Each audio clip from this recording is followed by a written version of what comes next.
welcome yet to another weekly episodic podcast of The Navarro Show, coming to you live from the mean streets of Norwalk, Connecticut. We are here in the studios of The Navarro Show, celebrating the fact that we have been invited to the New York Jets draft party.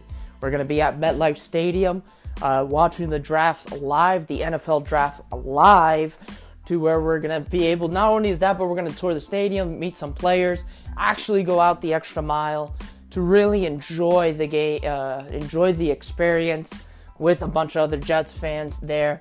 This is pretty cool. I'm ecstatic to be a part of this draft party. You know, there's a lot of talks about the strategies that the Jets are going to be bringing, but I, Israel Navarro, am truly excited to see what this brings. Not only is that, but I'm also still processing, why did Mike Trout sign a 12-year, $430 million team with a team, basically, that has not been seen October postseason?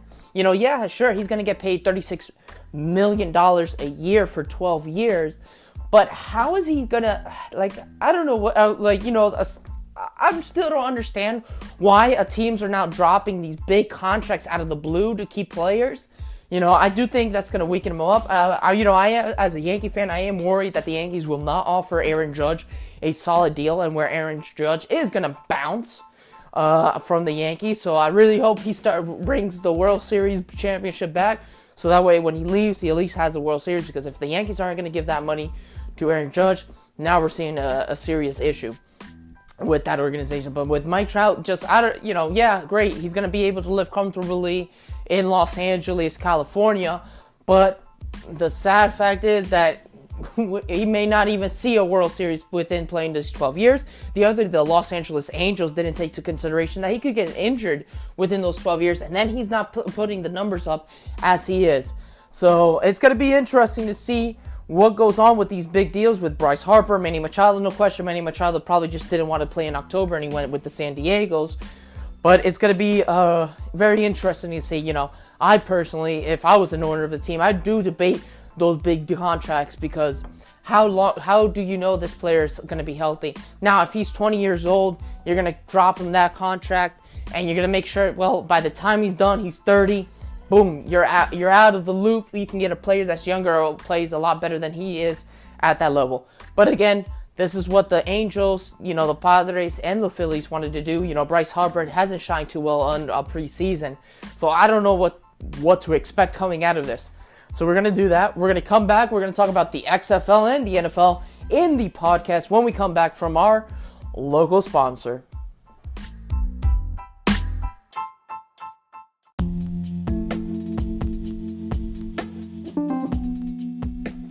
Hey, thank you for being a loyal listener of The Navarro Show. And please remember to subscribe to YouTube, Spotify, Apple Podcasts, Google Podcasts, or any platform podcasts are heard. Remember, we're always bringing exciting live content to The Navarro Show, so do not miss out.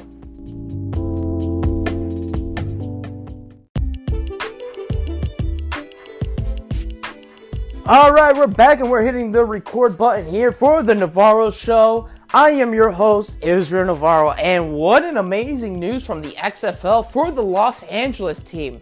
This week, they did not announce who their head coach will be for the Los Angeles team that is going to play in Dignity Health Sports Park, better known as the StubHub Center in Los Angeles. That's where the Los Angeles Football Club plays, the other MLS soccer club that is playing. But Heather Brooks Carteret, maybe said that wrong, will be announced as the president of the Los Angeles team. Remember, we still don't know what the team color or the team name is, but Heather will be the president of that organization. She is the first woman to be announced president of one of the XFL teams. Does this mean that other teams within the XFL are going to have women in leadership position? I will gladly say yes. The XFL is probably going to do things a lot different and take different approach than what the NFL or CFL or the Alliance of American Football is doing. So that we're seeing that. Not only is that, she will, as I said, she did come from the Los Angeles Football Club, LAFC, that is a new upstart team within the MLS, a part of their expansion to make soccer a bigger sport in the U.S. But her responsibilities will include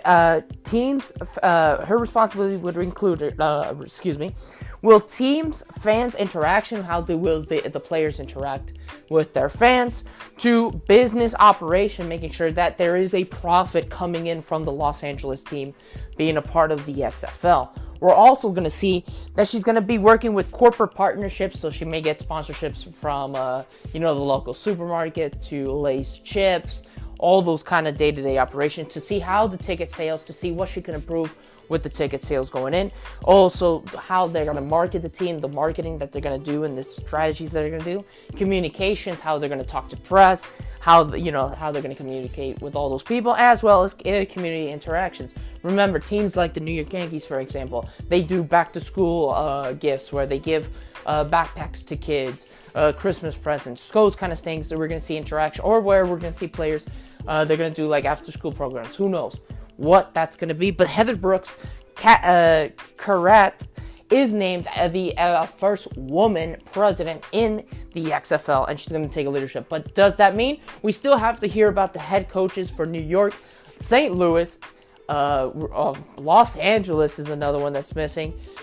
Dallas, Houston. Dallas has been named. Houston hasn't been named. So far, there's a few teams that still need head coaches. So we're going to see when they're going to do, but most likely within this week or by the beginning of April, they start announcing once again who are going to be the head coach. That's going to be interesting. All right, on to some interesting news. I've truly found this very interesting. That Robert Kraft actually was affected by the prostitution scandal from Florida.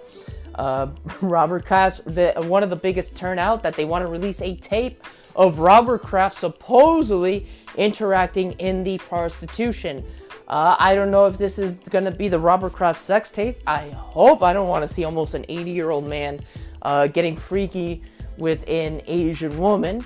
Not my interest at all. But interesting, his lawyer has come out stating that they shouldn't be releasing the tape because it's still a part of the investigation, that if they do release this tape before the investigation is concluded, this will prove that it was rigged. And I wouldn't be surprised if Roger Goodell was behind it.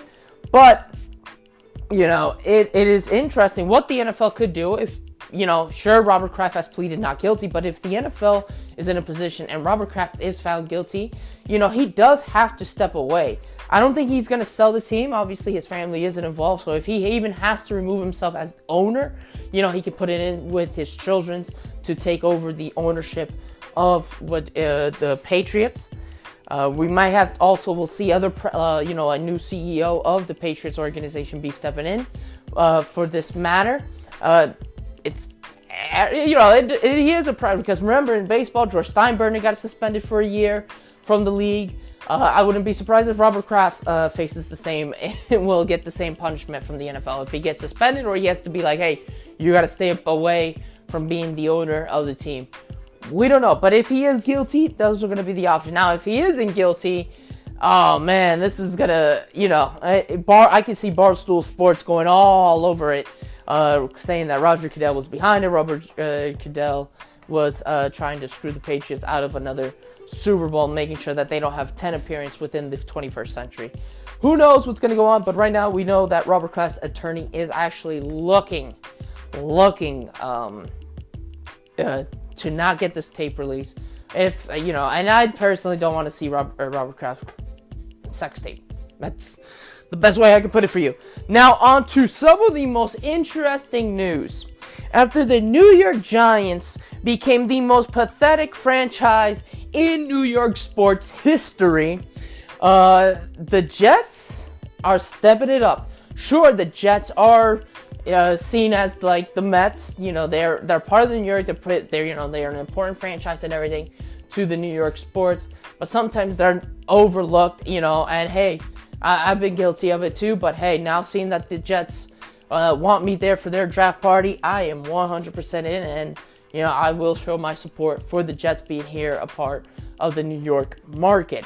Now, the Jets, while the Giants had the most dumbest moment in franchise history, getting rid of their best wide receiver, who was making their quarterback, Eli Manning, look like a legitimate quarterback for the NFL, and just stayed with Eli and Saquon Barkley, the Jets are picking up. Sam Darnold is looking amazing as a rookie quarterback last year. He did well. The Jets are still interested in keeping him in that position, so he is looking good. But right now, they're giving their quarterback a secret, powerful weapon that the Pittsburgh Steelers blew. Le'Veon Bell is all in with the Jets. It's one of the most hugest announcement that Le'Veon Bell is going to be a part of the New York Jets. With a new head coach coming in with the Jets this season, it is amazing. Le'Veon Bell, who is an outstanding Pro Bowl player. Probably one of the best running backs in the game. Yes, he's 27 years old. He is not young. But to go see that he's going to be a part of this organization, it shows that the Jets are interested in winning yet another Super Bowl. A lot of people, oh no, this is going to be good. Le'Veon Bell's career is going to be going. No. This is proving that the Jets are interested in the Super Bowl. With Le'Veon Bell, they see a potential with him. They see that he can deliver something that they've been missing. They haven't won a Super Bowl for almost now 51 years. They did win it. But now with Le'Veon Bell being a part of the Jets, bringing on that great style of play, it's going to look good. He's going to really fit in with that offensive line. It's still, yes, you still have young players. You can look at it as a point like, oh, but he may not win the Super Bowl. He was most likely with the Steelers to see a Super Bowl. I don't know. The Steelers have been looking off the last few years. They haven't been looking good. But to see that he is with the Jets, to see that, I see the effort the Jets are really trying to put into this offseason. I think a lot of people want to go ahead and say the Jets are losing their touch. The Jets are not into this. What I'm seeing is, and now I'm going to go into the draft. Maybe the Jets going into this draft this year are going to be interested in probably getting better wide receivers. Are going to be looking for better offensive lines. Because now they got a solid quarterback. Now they got probably one of the best running backs in the game. All they need to do is put a solid few wide receiver, get a good tight end. Hell, the Jets might be dominating. I wouldn't say they would win the AFC East because the Patriots are in their division and we're still in the Tom Brady era of sports. But oh man, we're not. There's. How do I explain this? Once the Belichick Brady era ends, what's next for the AFC East?